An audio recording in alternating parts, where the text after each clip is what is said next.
జగిత్యాల జిల్లాలో బురుడిబాబా భాగవతం బట్టబయలైంది. తాను సంతాన స్పెషలిస్ట్ అంటూ ప్రచారం చేసుకున్న భోలేనాథ్ కర్బలా బాబా ఆగడాలు ప్రస్తుతం వైరల్గా మారిపోయాయి.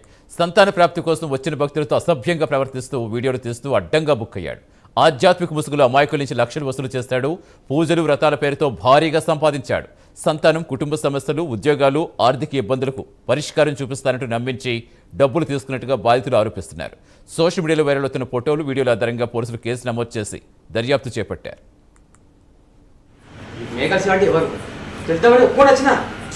అసలు ఏంది వ్యవస్థ, ఏం జరుగుతుంది, అసలు ఏం తప్పు చేసినా, ఏం జరిగింది, తప్పు చేస్తుంటే రెడ్డానికి పట్టుకో, ఫస్ట్ చెప్పి లోపల వెళ్ళిపో, ఏం తప్పు ఉండు అని నాకు 100 మంది ఇప్పుడు రావాలి, ఫోన్ కాల్ రాగా వద్దని చెప్పి కొన్ని వద్దని చెప్పి నాకు కారణం నా డ్రైవర్కి ఉంటాడు.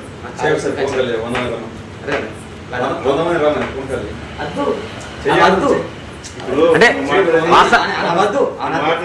వాస్తవానికి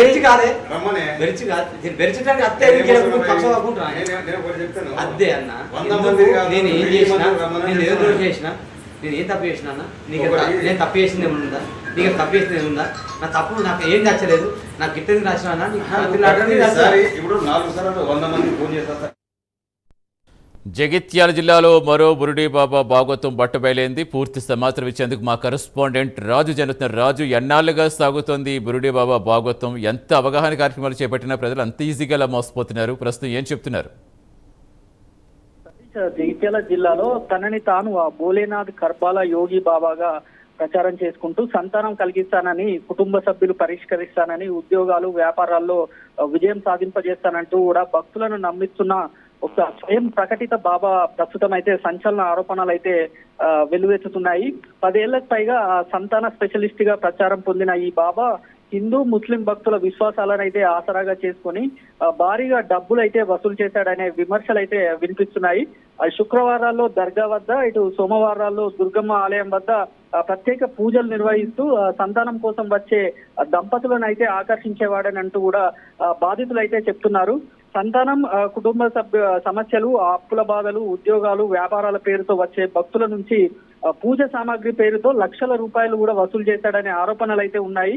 ముఖ్యంగా సంతానం కోసం వచ్చే మహిళలను అయితే ఆ ప్రత్యేక పూజల పేరుతో తరచూ తన వద్దకైతే రప్పించి వారి బలహీనతలను అయితే ఆసరాగా చేసుకొని మోసం చేశాడనే ఆరోపణలు అయితే ఇప్పుడు ప్రస్తుతం తీవ్ర చర్చకైతే దారి తీశాయి. ఇటీవల కొందరు మహిళలతో అతనికి సంబంధించిన అభ్యంతరకరమైన వీడియోలు కావచ్చు, ఇటు ఫోటోలు కావచ్చు బయటకు రావడంతో ఈ వ్యవహారం అయితే మరింత సంచలనంగా మారిందని అయితే చెప్పవచ్చు. అంతేకాక ఇటు బాధితుల వాదన ప్రకారం అయితే సమస్యల పరిష్కారం పేరుతో నమ్మకం సంపాదించుకొని ఆ మహిళలను వేధించడమే కాకుండా కొందరిని బ్లాక్మెయిల్ చేశాడనే ఆరోపణలు కూడా వినిపిస్తున్నాయి. సంతానం కోసం వచ్చిన మహిళలు, వారి కుటుంబ సభ్యులు, పరిచయస్తులు సైతం ఇతని మోసాలకైతే బలయ్యారని అయితే ప్రచారం జరుగుతుంది.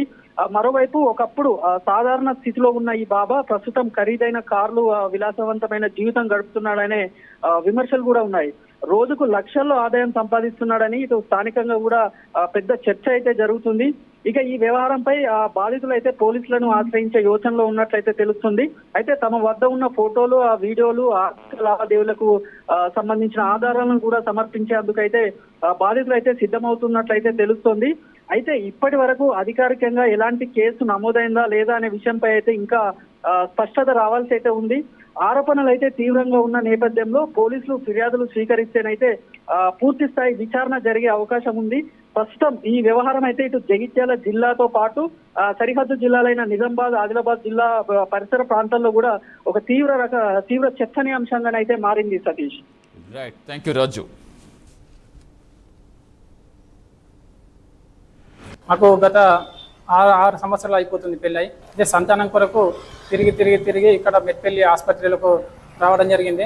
ఇక్కడనే అనుకోకుండా కిరణ్, అఖిల్ అనే వ్యక్తులు మాకు పరిచయం కావడంతో బత్తిపూర్లో ఒక బాబా మీకు న్యాయం జరిపిస్తాడు, సంతానం కలగని వాళ్ళకి ఎంతోమందికి సంతానం కలిగిందని నమ్మబలుపుతూ చేతబళ్ళు ఉన్నాయేమన్నా మంచిగా ఇట్లా చూస్తాడు, చేస్తాడని నమ్మబలికిండు.